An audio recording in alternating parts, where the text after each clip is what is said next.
Magaalaa Adaamaatti poolisiin tiraafikaa kutaa magaalaa Daabee eejensii geejjibaa magaalichaa waliin ta'uun sosochii torbee nageenya tiraafikaa geggeesse.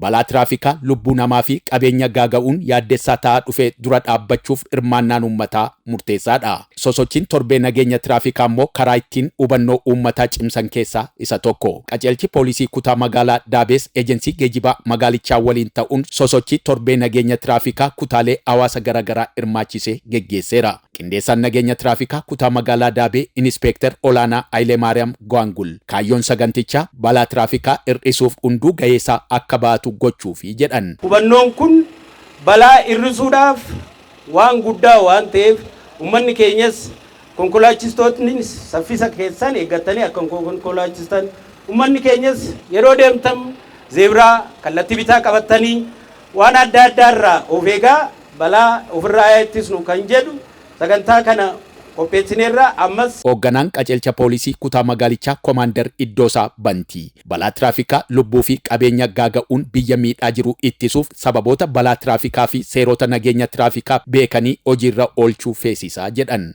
Namni kamiyyuu hoggaa konkolaachisurree fageenya isaa kenname sana hoggaa laayisensiin yookiin manjaa fiqaadee hoggaa fudhatu sana fageenya kamiitiin konkolaachisuu qaba han jedhu sun sanaan hojiirra oolchuu wal qabatee gahee guddaa waan qabdaniif ammas barattoota keenya qabannee hawaasa bal'aa qabannee caasaa nageenyaa bal'aa qabnaa hojjettoota geejjibaa tiraafikii keenya taane balaa kana hir'isuu keessatti iddoo guddaa waan qabnuuf ammarree torban tiraafikii kana hoggaa kabajnu hambiraa yoofe parsantiitiin karoora keenya keessa keenyee jirra balaa hanga kana hir'isuu qabnaa jennee waan sana akkaataa karoora kaawwanne sanaatiin balaa akka hir'isu asumaan dhaamsaa. Eejensii geejjibaa magaalaa Adaamaatti dursaan garee nageenya tiraafikaa obbo Tasfaayee Nugusee sababoota balaa tiraafikaa keessaa dhuganii konkolaachisuu fi fayyummaa konkolaataaf sakatta'insa boolloo taasisuu dhabuun kanneen ijoo ta'uu dubbatanii konkolaachistootni naamusa ogummaa isaanii kabajanii konkolaachisuun balaa tiraafikaa ofii fi hawaasa isaanii eeguu akka qaban dhaaman. Haa ta'u malee balaan nageenya tiraafikaa kun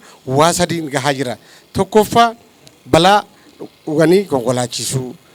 Lammaffaan konkolaataan otoo hin sakatta'amne boolloo baraa osoo hin godhatiin kan deeman hundinuu kana dabalatee balaan tiraafikaa hammaataa gahaa jira waan ta'eef namoonni asitti argamne hundinuu gallee maatii keenya ollaa keenya qe'ee keenya akka barsiifnu abdiin qaba jechuudha. Saganticha irratti argamuun kallattii hojii kan kennan itti gaafatamaan nageenya tiraafikaa qajeelcha olaanaa poolisii magaalaa Adaamaa Inispeektar Olaanaa Dassaaleny Abarraa hariitiin lubbuu gabaabsa malee daandiin gabaabsuu waan ta'eef konkolaachistootni hariitii hir'isuun lafoof dursa kennuu fi mallattoolee tiraafikaa kabajuun konkolaachisuu akka qaban dhaamanii dhimmi nageenya tiraafikaa immoo ajandaa qaama hundaa ta'uu akka qabu kallattii kennan. Caasaan nageenyaa hundi balaa kana ittisuu keessatti gahee isaarraa eegamu bahuutu irraa eegamaa jechuudha. Kana yoo jennu motoreessan heelmantii isaa godhatee konkolaachisuu yoo danda'e konkolaataa gabatee hin qabne konkolaachisuu yoo danda'e fakkeenyaaf motoraan wal qabate jechuudha. Ofirraa kaanee nageenya kabachiisuun fakkeenya ta'uun caasaa nageenya irraa eegamaa jechuudha. Egaa akkuma beekamu tanaan dura daandiin kun maal akka inni fakkaatu waajjira qonnaa irraa kaasee hanga kurfaa ga'utti dhiphinni isaa sochiin naannoo kana jiru maal akka ta'e ni beekama. Guyyaa irraa kana hoolaallu immoo maalirra jira misoomni isaa kan jedhu immoo hundaafuu ifa jechuudha. Kanaaf daandii kanatti yeroo fayyadamnu naamusa daandichaas eegnee fayyummaa daandichaas eegnee akkaataa itti fayyadama isaa darbaa fe'uu irraa of qusachuun taarifaa ol uummata keenya kaffalchiisuu irraa of qusachuun barbaachisummaa qaba jechuudha. Darbaa fe'uun balaadhaaf nu saaxilaa jechuudha. Maaliif loodii nu eeyyamame sanii ol itti fayyadamna waan ta'eef balaadhaaf nu saaxila. Kanaaf akkaataa nu eeyyamame sanaan qofa uummata keenya tajaajiluun taarifa ejensiin geejjibaa nu baaseen hawaasa keenya tajaajiluun dirqama jechuudha.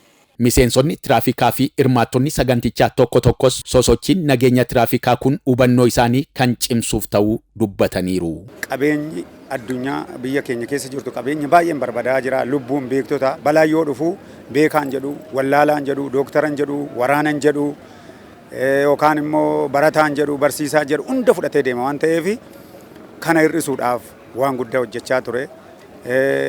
Manneen barnootaa keessatti hubannoo gahaa kennaa turre karaa irratti bakkee afooshaa adda addaatti, bakkee waldaa adda addaatti, iddoo adda addaatti daandii irratti, lafa deemtota irratti hubannoo gahaa kennaa kan turre. Kun maalni kaayyoonsaa balaa hir'isuudhaaf. Balaa yeroo kanaa ga'e kana gahaa jiru kana hir'isnee uummata keenya balaarraa baraarru, lubbuu uummata keenya balaarraa baraarru, qabeenya keenya biyya keenyaa keessa qasaasaa jiru baraarru isa jedhuudhaan kanarra kan kaaneeti sosochii torbaan nageenya tiraafikii kana kan qopheessine ta'uu isaati jechuun barbaada. Balaa tiraafikaa ittisuu jechuun uummatuma waliin tiraafikii qofa otoo hin ta'in uummanni keenyas nu duuka ta'eeti kan balaa tiraafikaa ittisuu malee tiraafikiin qofti karaarra waan dhaabbatee fi balaa tiraafikaa ittisuu kan hin dandeenye ta'uu isaati. Uummanni keenyas tokkoffaa nuti hubannoodha mana barnootaa garaagaraa irratti waajjiraalee garaagaraa fi akkuma warshaalee garaagaraas deemneeti kan hubannoo laannu. Barattoonni keenyas uummanni keenyas tokkoffaan karaa lafoo irra deeman bitaa ofii eeganii deemuu fi yeroo qaxxaamuran daandii isaanii eeganii akka qaxxaamuranii ergaa kan dabarsinu. Itti aansuudhaan konkolaachiftoonni keenya lubbuun namaa erga takka baateennan kan akka hin deebine akka baran.